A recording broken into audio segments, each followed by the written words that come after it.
Olá pessoal, então vamos continuar, né, a construção da nossa API e hoje então a gente vai adicionar aquelas operações, né, fazer um add, update, delete lá no controller da categoria. Na aula anterior então nós adicionamos, né, digamos, a camada que trata dos comandos SQL para fazer as inserções. Tá? Então agora nós vamos adicionar isso aqui lá nos controladores, tá? Que vão receber as requisições e respostas, tá? E adicionar aqui. Beleza, tá aqui a estrutura é bastante parecida, né? Eu vou fazer uma chamada ao método, só que aqui, olha só, eu vou copiar então só os nomes, né, dos métodos lá que eu exportei ali no categoria use case, tá? Então aqui a gente já tem os apontamentos, tá? E daí vamos, né, adicionar, né, os métodos para tratar essas 4 operações. Tá? Então eu vou copiar aqui. Eu vou copiar o corpo desse método, que ele é bastante similar, e eu vou chamar de add categoria. Tá? Esse add categoria, então aqui eu vou chamar daí o método add categoria db, e eu passo o request.body por parâmetro para a execução do método. Tá? Ele começa a se diferenciar nesse momento aqui. Então, quando eu recebo o data, tá? O data do add categoria db, na verdade, ele retorna, tá? A categoria que foi inserida, né?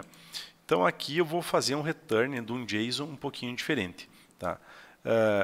Quando ele retornar a data que contém o objeto que foi inserido no banco, tá? Eu vou retornar um objeto que tem o status e devo dizer que o status dele é success, tá? Também vou retornar o atributo message, que eu vou dizer que a categoria foi criada, tá? E também vou retornar, né, um objeto que contém, né, né, a categoria que foi inserida, né? Então, daí quando a minha interface gráfica ela vai receber, né, a informação de sucesso, que a categoria foi criada, e o objeto com a data. E caso dê algum erro, tá, eu já retorno, né, eu já estou tratando de forma melhor na outra camada, eu só retorno o error e a mensagem. Tá?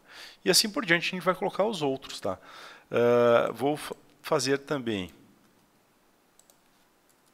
aqui, então, o update categoria. Update categoria, ele recebe requisição resposta, eu chamo o método update categoria db, tá? Que recebe também o body da requisição, tá? Quando tiver o data, eu vou chamar então categoria atualizada, tá? E daí ele retorna o objeto com o data.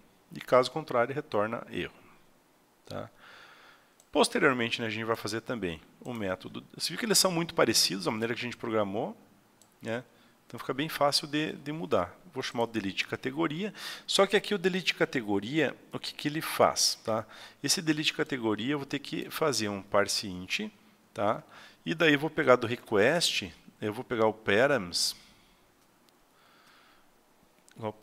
e daí o objeto código. Tá? E daí esse delete categoria, ele só vai me retornar, tá?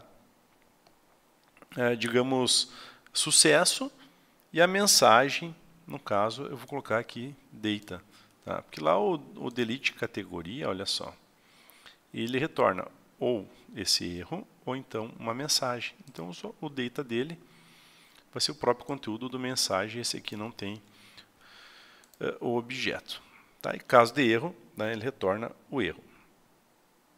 Tá? E daí o que retorna lá, agora o outro método, daí é o get categoria por código.